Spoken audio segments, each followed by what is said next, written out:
If you haven't watched the story of Moses and the plagues, please watch, because this is a continuation of the story. Moses led the Israelites out of Egypt, guided by God with a pillar of cloud by day and a pillar of fire by night. They carried with them the promise of freedom and the hope of a new land flowing with milk and honey. This marked the beginning of their journey to the promised land, but their challenges were far from over. Pharaoh soon regretted letting them go.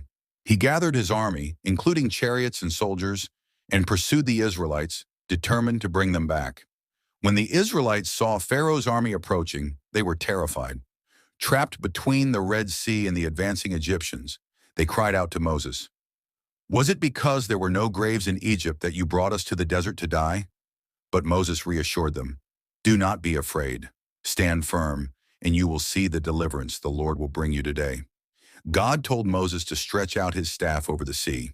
He said, "Raise your staff and stretch out your hand over the sea to divide the water so that the Israelites can go through the sea on dry ground." Moses obeyed, and God sent a strong east wind that parted the waters of the Red Sea, creating a dry path through the sea with walls of water on both sides. The Israelites began to cross, walking safely on the dry ground. Meanwhile, the pillar of cloud moved behind them, standing between the Israelites and Pharaoh's army. It brought darkness to the Egyptians, but gave light to the Israelites. Once the Israelites had crossed, Pharaoh's army pursued them into the sea.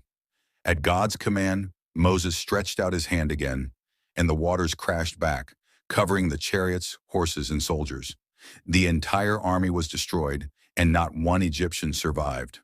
The Israelites stood on the other side of the sea, safe and free, and saw the power of God. They believed in him and in his servant Moses. In celebration, Moses and the Israelites sang a song of praise to God. Miriam, Moses' sister, led the women in a dance, singing and playing tambourines. If you enjoyed this story, please subscribe to the channel. Turn on the notification bell so you never miss a new story,